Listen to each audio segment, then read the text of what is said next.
Eu queria falar hoje um pouquinho, assim, bem pouquinho, assim, sobre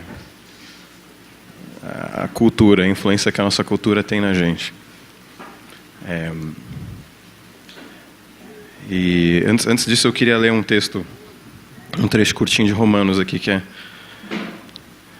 meio manjado, né? Mas eu acho que é bem relevante agora. Que é Romanos 12:2, né? É o velho: não se amoldem ao padrão deste mundo, mas transformem-se pela renovação da sua mente, para que sejam capazes de experimentar e comprovar a boa, agradável e perfeita vontade de Deus. Eu li na NVI, essa aqui. Vamos orar? Que eu esqueci antes da gente começar.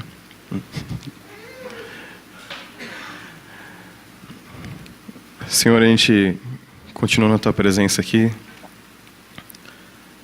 E coloque esse momento em Suas mãos agora. E a gente pede que a Sua palavra transforme nosso coração, Pai. Nos mostre o Seu amor, a Sua vontade de intimidade, de ter intimidade com a gente, Pai. E que a gente possa viver isso, Pai. Na nossa vida pessoal com Você e como igreja, nas nossas famílias, na nossa sociedade, Pai, a gente pede. Em nome de Jesus.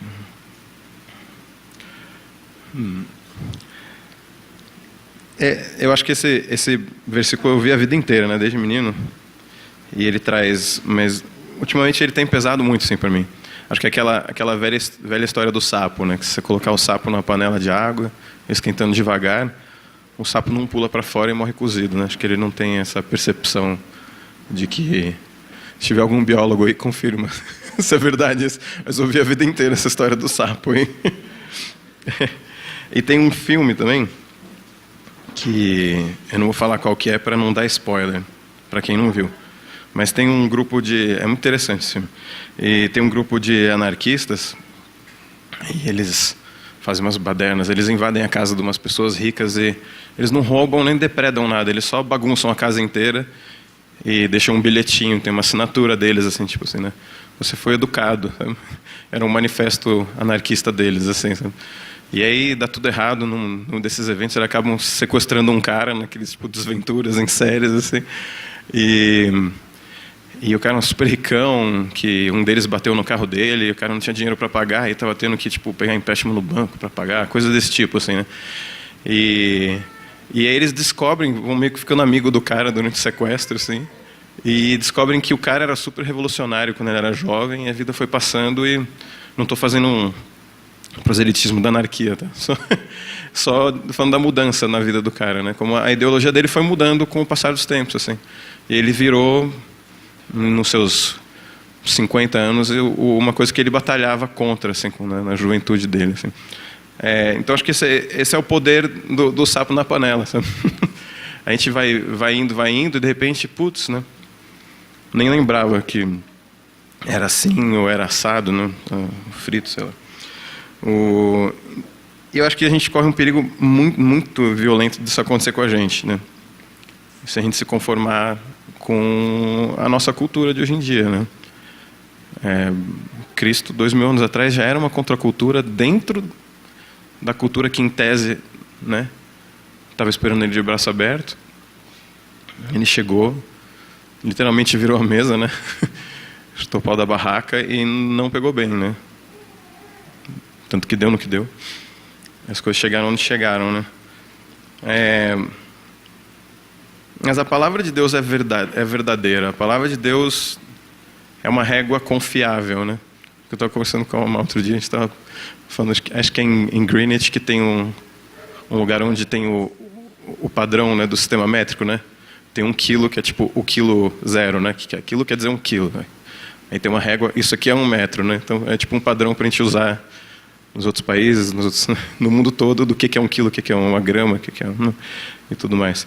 E Jesus é esse padrão para a gente. A palavra de Deus é esse padrão para a gente. E não tem nada a ver com o que a gente está vivendo hoje em dia. Em muitos quesitos, em outros tem muito a ver, né? Mas é um padrão confiável, assim. Então, a palavra de Deus pode renovar nossa mente, pode trazer a gente para um lugar onde a gente pode viver verdade e não flutuando por aí sem perceber e um dia acaba cozido, que nem o sapo, né? E aí isso me lembrou daquele outro versículo, de João 19, 21. É 14, desculpa, não é 19. Que Jesus fala, né? Aquele que tem os meus mandamentos, aquela música do Sérgio, né, Pimenta? Aquele que tem os meus mandamentos, esse é o que me ama, né? E na versão do Dani, quem... E eu também vou amar você, Deus vai amar você, e a gente vai vir, a gente vai passar tempo com você, a gente vai ficar com você. Eu vou me manifestarei a Ele, né? Então, essa é uma promessa muito brutal, né? Tipo, Deus se manifestar para mim, assim, não faz muito sentido, né, na real, né? Se Ele vai aparecer, se eu vou ver, né? Se vai ser que nem um livro de Daniel que apareceu uma mão e Pinho escreveu com fogo na parede, ou se eu vou ter uma percepção, não sei, né? Depende de quão presbiteriano ou quão pentecostal vai ser, né? A experiência vai ser assim, né? Mas a palavra é a mesma para todos nós, né? É muito pesado isso, cara. Eu acho que é muito pesado. Se a gente guardar os mandamentos de Deus, ou seja, se a gente renovar a nossa mente, né, através dos mandamentos dele, ele vai se revelar para a gente. E aí, voltando de novo aqui para o Romanos, a gente vai poder provar. Eu acho que... desculpa. Acho que é um pouquinho mais para frente, é o versículo 4, eu acho. Fala, a gente vai poder provar de verdade, assim, né, de uma forma pessoal, de que Deus é bom, de que a palavra dele é boa para a nossa vida. Não faz sentido para mim imaginar uma pessoa que passou... que tem família, né, que passou pelo genocídio armênio, mantendo o tema, sabe? Consiga levantar a mão e falar, glória a Deus, que legal, hoje eu vou adorar a Deus porque Ele é bom e eu estou vivo, sabe?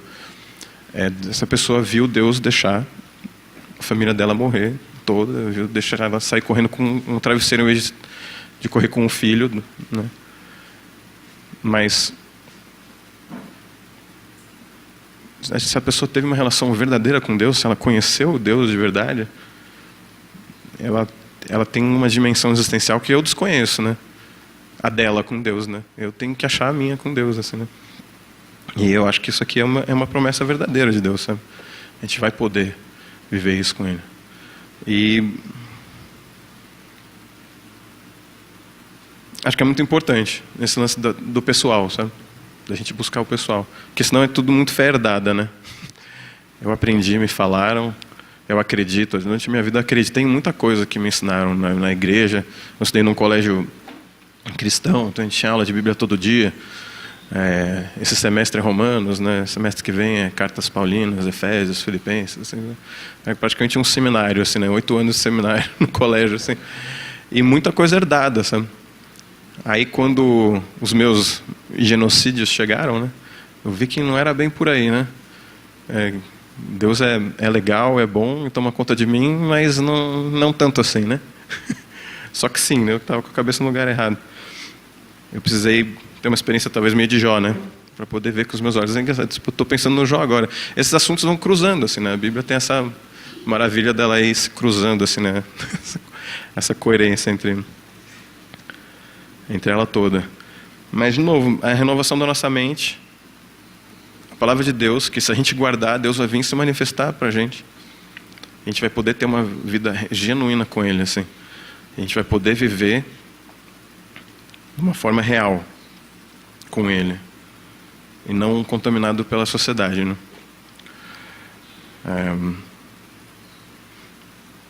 Continuando no João 14, o versículo 24.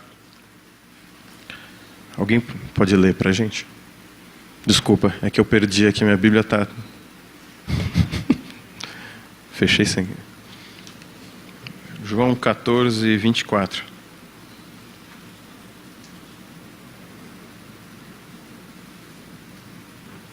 Quem não me ama não guarda as minhas palavras. E a palavra que estás ouvindo não é minha, mas do Pai que me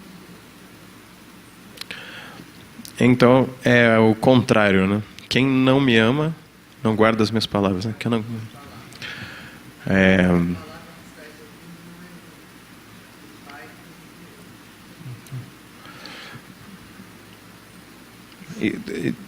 Quando eu era menor, quando eu estava crescendo, mas acho que eu ainda estou, né?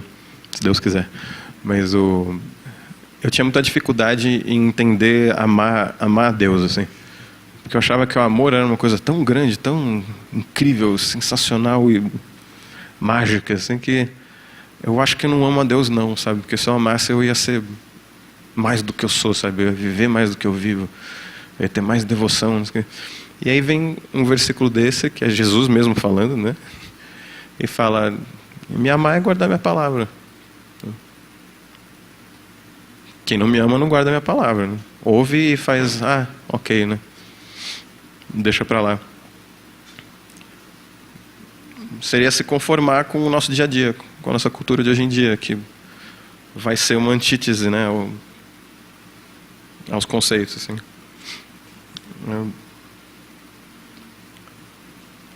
É muito simples, né? Acho que é uma questão de prática. Infelizmente entra na ordem prática, né? Se eu pegar a palavra de Deus, então, deixa eu meditar nela todos os dias. E vou medir a minha realidade por ela, né?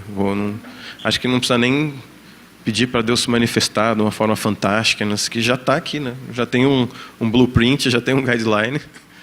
Quando eu estiver numa reunião com o meu cliente, tá, então agora o que eu faço? Assim, né?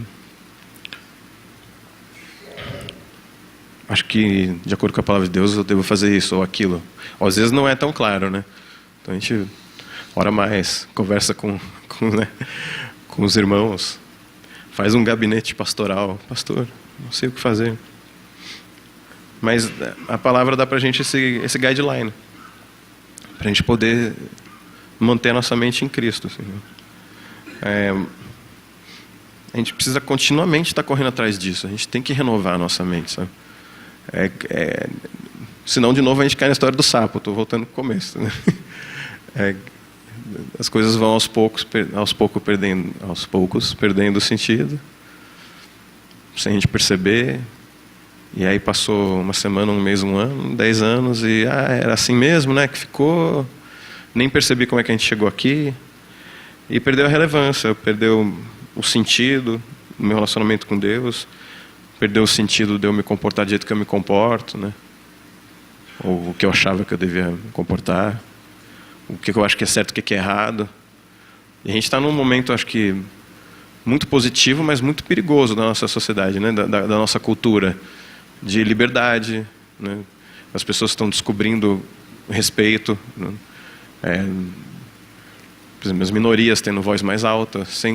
De novo, não quero entrar em nenhuma discussão política, assim, nada do gênero, mas muitas perguntas que merecem respostas da sociedade, né, da cultura, assim, e eu acho que a gente está meio periférico a isso, sabe? A igreja,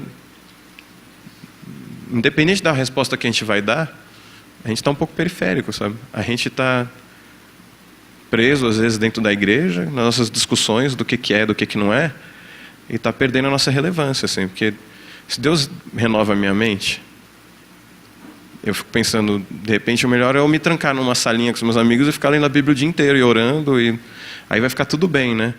Mas aí o mesmo Jesus que falou isso, vira para mim e fala, orando para Deus, peço que não os tire do mundo, mas os deixe no mundo. Né? Então, complicou, porque a minha conclusão de me proteger do mal da sociedade seria me isolar, talvez, né, uma natural. Historicamente a gente vê isso acontecer, né? Hoje a gente vê isso acontecer, né? Com pessoas tirando filhos da escola, colocando, né, isso acho que acontece mais muito nos Estados Unidos, né? A gente estava conversando no nosso pequeno grupo essa sexta-feira sobre isso. Aí o pessoal está tendo muita droga, está tendo muita discussão de gênero no colégio e tudo mais. Eu vou tirar meu filho da escola e vou educar ele sozinho, sabe? E é uma alternativa, né? Pode ser uma possibilidade, mas aí esse verso bate em mim, assim, tá? Eu estou então tentando me proteger, dando me moldar ao dia a dia da sociedade, para eu não perder a renovação da minha mente, para eu amar a Deus e guardar os mandamentos dele, mas esses mandamentos dele também falam para eu não ficar trancado numa salinha e eu ir lá e viver no meio das pessoas que não me querem, as pessoas que vão me achar idiota por pensar do jeito que eu penso, né? Idiota mesmo, né? Tem gente que acha que a gente é ridículo. Tem até aquele nosso fetiche secreto do crente, assim, mas no fundo eles me respeitam, né? Porque eles acham que eu sou, né, que eu tenho ideias legais, ideias não sei o que, não, cara. Talvez, mas eles só acham que a gente é otário. Acontece, né? Mas eu preciso estar no meio deles, né? Eu preciso estar no meio deles. Estava lendo um texto essa semana e o nosso pequeno grupo de sexta-feira, que o pessoal está ali, ó, os visitantes, era sobre a cosmovisão cristã. A gente estudou esse ano um livro muito interessante. Nossa, eu esqueci completamente o que eu estava falando da cosmovisão cristã agora. Qual que foi o gancho que eu puxei aqui? Desculpa. Nossa, o que era? Esqueci, perdão. A gente acaba se perdendo. Sim. Mas é exatamente aí que a gente tem que estar, né? Tinha um link, alguma coisa que a gente conversou sexta-feira no pequeno grupo, eu esqueci agora. Mas é exatamente aí que a gente tem que estar. É exatamente aí que a palavra de Deus tem que fazer sentido pra gente, e eu lembrei o que era o negócio. Era um outro texto. Que o cara fazia uma comparação, a gente está inserido na cultura, com a vacina de pólio. Então, a vacina de pólio, você dá um pouco de vírus, né, para a pessoa, é isso?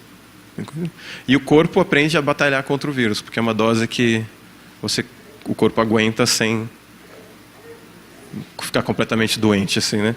E aí seu corpo aprende a não ter mais problemas com isso. Então, acho que isso é a vivência do cristianismo na prática, né?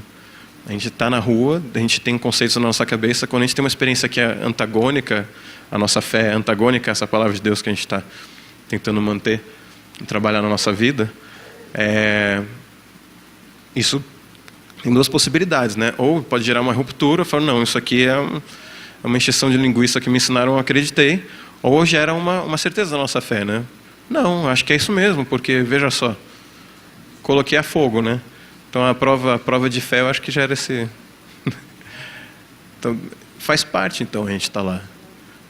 Voltando para o exemplo de Jó que eu falei, foi essa experiência na vida de Jó que fez ele, no final do livro, ter uma perspectiva nova de Deus assim, na vida dele, né? Um homem que, em tese, já conhecia Deus, né? Que no começo do livro Deus fala que olha como ele é legal. Então Deus aprovou ele no começo do livro, não no fim, né? Quer dizer, de novo no fim. Então, é o lugar da palavra de Deus fazer diferença na nossa vida, é no meio dessas pessoas, né? Então a gente tem esse perigo da secularização de estar lá. A gente precisa disso aqui, né? A gente precisa desse espaço para a gente ter comunhão, para a gente ter o coletivo, para a gente reforçar a nossa fé, adorar em grupo, mas para voltar para lá e fazer a nossa parte, assim, para a gente viver e ter uma vida real com Cristo, assim, não uma fé herdada e não propagar uma cultura, não fazer o que você falou antes. Não sou batizado na igreja batista, não sou batizado na igreja presbiteriana. Eu não quero levar para as pessoas cultura humana de igreja. Eu quero levar para as pessoas uma experiência verdadeira minha com Deus, assim. Isso me lembrou de uma experiência que eu tive muito esquisita com Deus, uns 12 anos atrás. Que eu estava numa viagem missionária com o pessoal da OM, aquela agência missionária, né? E aí eu acordei de manhã, super crente, comecei a orar pelo dia. Senhor, nos dê discernimento, Pai. Traga as pessoas que você está trabalhando, o coração delas para ouvir a sua verdade, Pai. Senhor. Aí senti muito claro Deus falando comigo assim, você não é feliz, cara. Aí eu continuei orando assim, e aquilo ficou, você não é feliz, cara. Aí uma hora eu falei assim, cara, e daí que eu não sou feliz? O que tem a ver, pô? Não estou aqui para fazer o que você mandou fazer? Se sou feliz eu não sou, que se dane, eu não estou fazendo o que é para ser feito, assim. Ele falou, não, cara, você é louco, você não é feliz.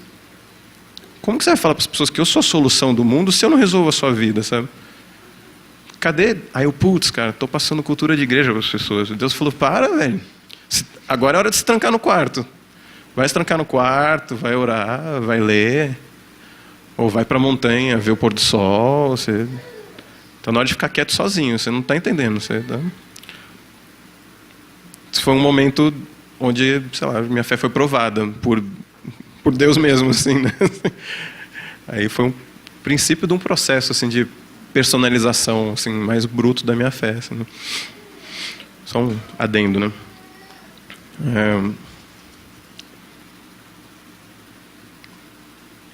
Então, acho que entra essa dicotomia da nossa realidade aí. Eu preciso do retiro, eu preciso da experiência monástica, de eu ficar enclausurado, dedicado a Deus, assim, né? E, sei lá, colocando a palavra dele no meu umbigo e implodindo com ela, assim, para ver se a gente vira uma coisa só. Mas aí eu tenho que sair. Eu tenho que estar lá fora.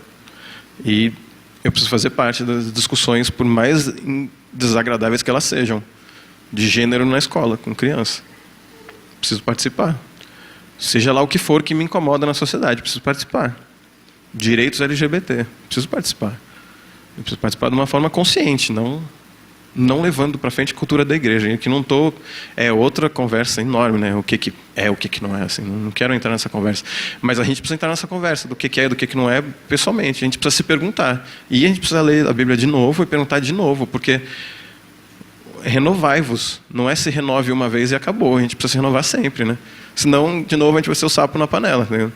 A gente vai se perder. A gente pode se perder dentro das mentiras que a nossa cultura gera, que são antagônicas à própria palavra de Deus. Quando a gente devia ser os atiradores de flecha do Evangelho, assim. A gente precisa se proteger das nossas armadilhas, né? Pessoais e coletivas também. E andar junto, dividir isso com a gente, para a gente poder estar lá e fazer diferença, ser relevante, assim.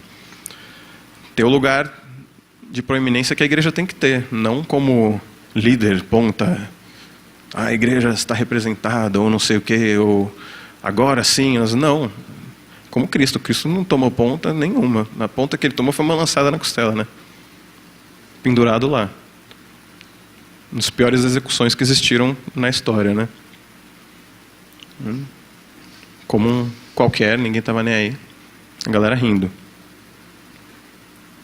Mas a revolução que ele fez foi... A gente está aqui hoje, né? A gente está aqui hoje. Porque não acabou a história, né?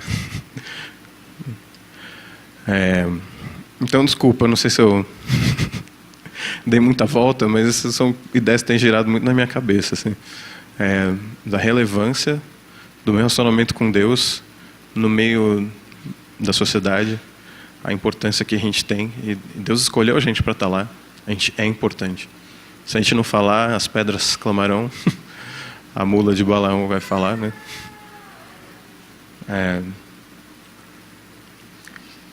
E a palavra de Deus é isso. Vamos amar a Deus e guardar a palavra dele, que diz, vai para lá, mas se proteja. Vamos renovar nossa mente. Talvez seja um chamado para mim, pessoal. Estendo a vocês analisarem se vale a pena. Vamos reconsiderar o nosso credo, o jeito que a gente pensa as nossas coisas, as verdades que a gente sabe de Deus, de acordo com a Bíblia, não com o molde, né, da sociedade, do que convém agora, mas... E é isso. Por favor. Eu acho interessante, parece até paradoxal, mas para a gente se renovar, a gente vai buscar o que já foi falado 2000 anos atrás. Eu estou me referindo a Jesus, não ao fundamento de lei, né? Fundamento de amor.